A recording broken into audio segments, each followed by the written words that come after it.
आहा हा, काय सुंदर मंदिराची ही रचना आहे बघा. आणि हा संपूर्ण कळस सोन्याचा आहे. कबर पर्वताच्या या बॅकग्राऊंड वरतीच रोज संध्याकाळी रोषणाई केली जाते आणि लेझर शो दाखवण्यात येतो. देवीच्या पावलांचे ठसे पाहायला मिळतात. अंबा माता या गर्भगृहात, या मंदिरात ज्योतिरूपामध्ये आपल्याला दर्शन देते. या देवी सर्वभूतेषु शक्ती रूपेण संस्थिता. नमस्तस्ये नमस्तस्ये नमस्तस्ये नमो नमः. श्री अंबा माता की जय. दर्शक हो, अवघ्या भारतभर अंबाजी मातेला समर्पित असणारी अनेक मंदिरं आपण पाहतो. आपल्या गावाजवळ असणाऱ्या अंबाजी मातेच्या देवळात जाऊन आपण दर्शन देखील घेतो. परंतु या सर्वांमध्ये सर्वात प्रमुख स्थळ कुठे आहे तर ते गुजरातमध्ये अंबाजी गावामध्ये स्थित आहे. आणि या अंबाजी मातेच्या दर्शनाला आज मी तुम्हा सर्वांना घेऊन आली आहे. अंबाजी गावातील हे मंदिर 51 शक्तिपीठांपैकी एक आहे. आणि या मंदिरात अंबा मातेची मूर्ती स्थापन नाहीये, तर तिच्या आभूषणांची इथे पूजा केली जाते. आणि इथूनच 3 किलोमीटर इतक्या अंतरावर असणाऱ्या गब्बर या पर्वतावर आईचे हृदय पडलेलं होतं. आणि त्या हृदय स्थानावरतीच केवळ दिव्याची पूजा केली जाते. पर्वतावरच अंबा मातेच्या पावलांचे ठसे उमटलेले आहेत.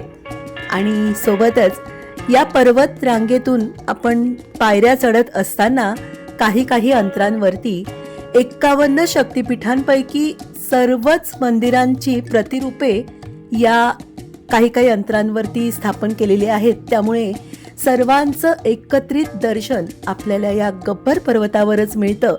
या संपूर्ण स्थानाचं स्थळ दर्शन माझ्या या एकाच व्हिडिओत तुम्हाला मिळणार आहे. त्यामुळे व्हिडिओ शेवटपर्यंत नक्की बघा. बोलावणं आल्याशिवाय आपलं मंदिरांमध्ये जाणं होत नाही. परंतु या व्हिडिओच्या निमित्ताने प्रत्येकांना घर बसल्या ऑनलाईन दर्शनाचा बोलावा आलाय. इथे पोहोचण्यासाठी जवळील रेल्वे स्थानक अबू रोड आणि पालनपूर आहे. इथे फिरण्यासाठी आलेले पर्यटक अंबाजी या गावात येऊन अंबाजी मातेचं दर्शन घेण्यात सौभाग्य मानतात. सकाळी 7:30 वाजता मंदिर उघडण्याआधीची ही गर्दी. सकाळपासून देवीच्या विशेष अभिषेक आणि पूजेसाठी अनेक भक्तगण इथे गर्दी करतात. आणि असा जयघोष सतत इथे चालू असतो. खूप सुंदर असं वातावरण.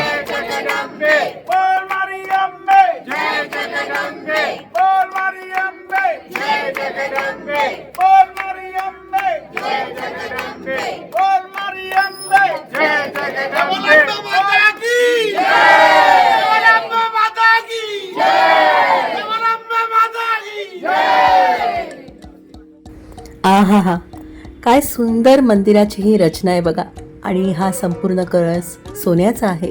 मंदिराच्या निगराणी सुरक्षेसाठी प्रचंड सिक्युरिटी आहे. आणि आतमध्ये मोबाईल अथवा कॅमेरा आपण नेऊ शकत नाही. या देवीला आरासुरी असेही म्हणतात, कारण आरासुरी म्हणजेच डोंगरावर असलेली देवी. आणि हे मंदिर फारच प्राचीन आहे. गर्भगृहात प्रत्यक्ष देवीची मूर्ती नाहीये, तर तिथे देवीचं आसन आहे.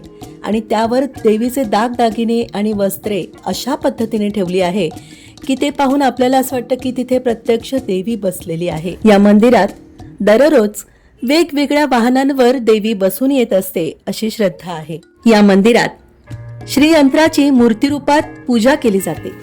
याच गर्भगृहात बटुक भैरव, काल भैरव आणि बाला त्रिपुरा सुंदरीच्या मूर्ती देखील आहेत. सोबतच गणपतीचं सहकुटुंब विराजमान आहे. म्हणूनच या अंबाजी मंदिराला शक्तीपीठ असं मानलं जातं. आता आपण जात आहोत या मंदिरापासून 3 किलोमीटर इतक्या अंतरावर असणाऱ्या गब्बर पर्वतावर. पण त्याआधी आता जे मंदिर आपण पाहिलं तिथल्या सोन्याच्या कळसाबद्दल जाणून घेऊया. मंदिराचा सोन्याचा कळस हा 108 किलो इतक्या सोन्यापासून बनलेला आहे. आणि त्यात 12,271 किलो तांबे देखील वापरण्यात आलंय. आणि आणखीन 35 किलो सोन्याची या मंदिराला गरज आहे. त्याप्रमाणेच अनेक लोक दान धर्म करतात, जेणेकरून या मंदिराच्या संपूर्ण कळसाला सोन्याने सजवलं जाईल. कारण हे एक शक्तीपीठ आहे. सिंगल ऑटो केली तर अगदी 50 रुपयात ते इथपर्यंत पोहोचवतात. आणि शेअरिंगने 20 रुपये इतका दर आहे. आता इथून आपल्याला 2 पर्याय मिळतात. एक म्हणजे पायऱ्या चालत जाणं अथवा इथे असलेल्या रोपवेची सुविधा घेणं. अवघ्या 125 रुपये इतक्या दरात आपल्याला रोपवेने रिटर्न येता येतं. बरेच लोक पायी चालत जातात, कारण जेणेकरून त्यांना इथे असलेल्या 51 शक्तिपीठांच्या मंदिरात जाऊन दर्शन घेण्याचं भाग्य लाभेल. यालाच गब्बर परिक्रमा म्हणजेच 51 शक्तिपीठांची परिक्रमा असं म्हटलं जातं. बघा, तुम्हाला इथे दिसतात ना खाली या मार्गावरती अनेक मंदिरांची स्थापना आहे. बघा, हीच आहेत ती 51 शक्तिपीठ. या गब्बर पर्वताच्या या बॅकग्राऊंड वरतीच रोज संध्याकाळी रोषणाई केली जाते आणि लेझर शो दाखवण्यात येतो. आणि या गावाच्या पायथ्यावरून आपल्याला हा लेझर शो सहज पाहता येतो. मी इथे आलेली आहे श्री ज्ञानोबा यात्रा कंपनी आळंदी देवाची या संस्थेमार्फत, आणि यांच्या ट्रॅव्हल सोबत फिरताना अनेक आनंदाचे क्षण मला मिळालेत. आणि तुम्हाला माहिती आहे की जेव्हा आपण ट्रॅव्हल टूर तर्फे येतो तेव्हा आपल्याला वेळेचं बंधन असतं. त्यामुळेच मी रोपवेने इथे आले, नाहीतर मग तुम्हाला या 51 शक्तिपीठांचं संपूर्ण दर्शन मी सहज घडवू शकले असते. देवी चरणी हीच प्रार्थना की पुढच्या वेळेस जेव्हा मी येईन तेव्हा या 51 शक्तिपीठांचं संपूर्ण स्थळ दर्शन तुम्हाला करवू शकते. या गब्बर पर्वतावरचं अंबा मातेचं मंदिर अतिशय प्राचीन आहे. आर्यांच्या अस्तित्वापूर्वीपासून अंबा मातेची पूजा केली जाते आणि आर्यांनीच ही देवी स्वतः स्वीकारून तिची आराधना पुढे सुरू ठेवली. गब्बर पर्वतावर पोहोचण्याकरिता एकूण 1000 पायऱ्या आहेत आणि त्यासोबतच इथे असलेली ही 51 शक्तिपीठांची प्रतिरूप. प्रत्येकाचे दर्शन घेत घेत आपल्याला साधारणतः 1.5 ते 2 तास लागू शकतात. बरेच जण 1 तासामध्ये देखील हे अंतर पार करतात. देवीचे नवरात्रोत्सव तसंच दर महिन्याच्या पौर्णिमेला आणि 8व्या दिवशी देवीला विशेष प्रार्थना केली जाते. तसंच इथे या उत्सवात भावई आणि गरबा नृत्य देखील सादर केलं जातं. सप्तशतीचं रोज इथे पठण होत असतं. रोपवे चढला की अवघ्या 100 पायऱ्यांवरच हे मंदिर आहे. आणि या मंदिरात जाण्याआधी आता मी जो टर्न दाखवला तिथेच आपल्याला देवीच्या पावलांचे ठसे पाहायला मिळतात. तर आता आपण इथे देवीच्या पावलांचं दर्शन आपण या संगमरवरी पावलांचे ठसे पाहतोय. त्याच्याच बाजूला दगडांमध्ये स्वतः नैसर्गिक रीतीने उमटलेले म्हणजे आईने इथे दर्शन दिलेले हे पावलांचे ठसे अगदी नॅचरल आहेत. बघा किती सुंदर कोमल असे हे पावलांचे ठसे. हे स्वतः अंबा मातेच्या पावलांचे ठसे आहेत. बोल अंबा माता की जय. इथेच श्रीकृष्णाचे मुंडन करण्यात आल्याचं सांगितलं जातं आणि सुवर्ण यंत्र कोरण्यात आलेलं असून त्यावरती 51 श्लोक लिहिलेले आहेत. इथे आलेल्या भाविकांच्या प्रतिक्रिया मी जाणून घेतल्या. मैं नवसारी जिले और मरौली गांव से आया हूँ. भरत पटेल नाम है मेरा. मैं और मेरी फैमिली आई है. हम यहाँ तीसरी बार आए और हमें यहाँ आके बहुत शांति मिलती है और काफ़ी सुंदर जगह है. और यहाँ जो माता जी के हृदय यहाँ उपस्थित है और उनकी जो एड़ियों के निशान हैं वो भी यहाँ है और काफ़ी अच्छी जगह है. एक बार दर्शन करना जरूर है. जय माता. जय माता. बोल मारी अंबे जय जय अंबे. बोल मारी अंबे जय जय अंबे. जय जय अंबे. इथे दर्शनास येण्याआधी अशी मान्यता आहे की सर्वात प्रथम खेड ब्रह्माचं दर्शन घ्यायचं. त्यानंतरच 5 किलोमीटर इतक्या अंतरावर असणारं श्री कोटेश्वर महादेवाचं दर्शन घ्यायचं आणि मगच श्री अंबाजी मातेचं दर्शन घ्यायचं.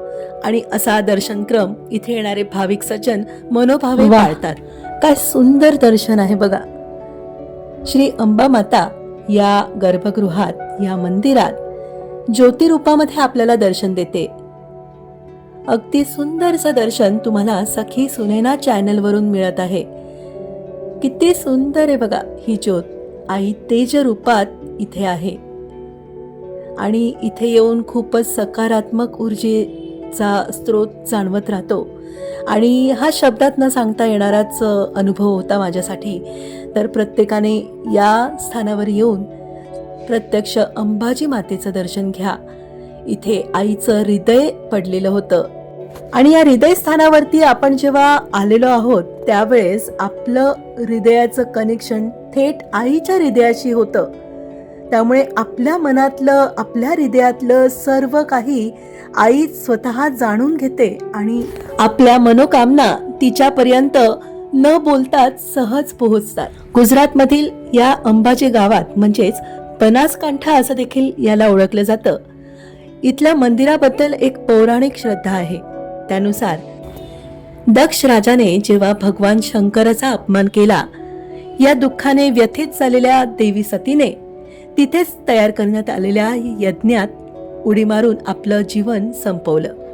त्यानंतर भगवान शंकराने या सतीचा देह आपल्या हातात घेतला आणि आपल्या खांद्यावर टाकून या दुःख यातनेमध्ये संपूर्ण विश्वभर इकडे तिकडे फिरू लागले.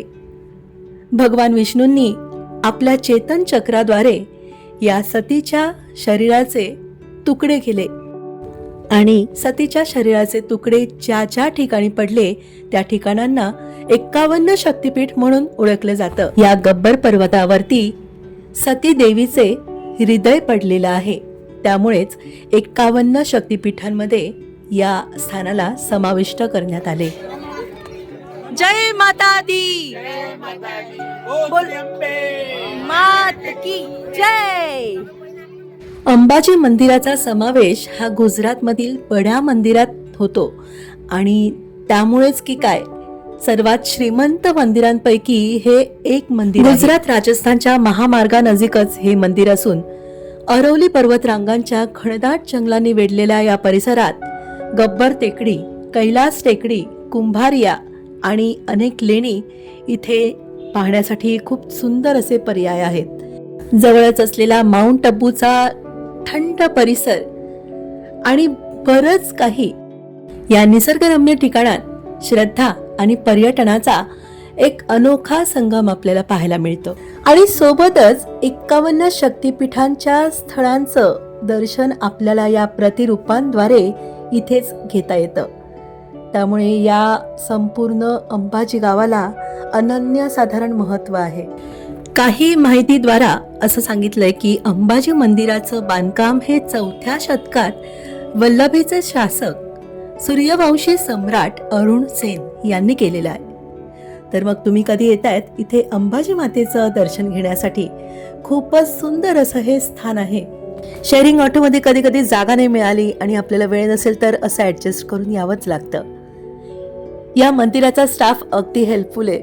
मला थोडं पुढपर्यंत कॅमेरा घेऊन जाण्यासाठी परमिशन दिली त्याबद्दल मी त्यांचे आभारी आहे. आणि श्री ज्ञानोबा यात्रा कंपनी आळंदी देवाची हा सर्व ग्रुप तुम्हाला दिसतोय. खूपच सुंदर रीतीने आयोजन नियोजन केलं जातं आणि यांतर्फे अनेक यात्रांचं आयोजन या वर्षभरात आहे. लवकरच 4 धाम यात्रा आहे, नर्मदा परिक्रमा आहेत आणि अशा अनेक यात्रांमध्ये सहभागी होण्यासाठी तुम्हाला दिलेल्या नंबरवरती लवकरच संपर्क करा आणि पूर्ण माहिती घ्या. सखी सुनैना चॅनलला सबस्क्राईब केलं नसेल तर लवकर सबस्क्राईब करा, जेणेकरून तुम्हाला माझ्या चॅनलवर येणारे नवनवीन व्हिडिओ लवकर पाहता येईल. चला तर मग भेटूया एका नवीन व्हिडिओमध्ये खूप छान माहितीसह. तोपर्यंत स्वस्थ रहा, मस्त रहा, कायम माझ्यासोबत रहा माझ्या या सुंदरशा प्रवासात.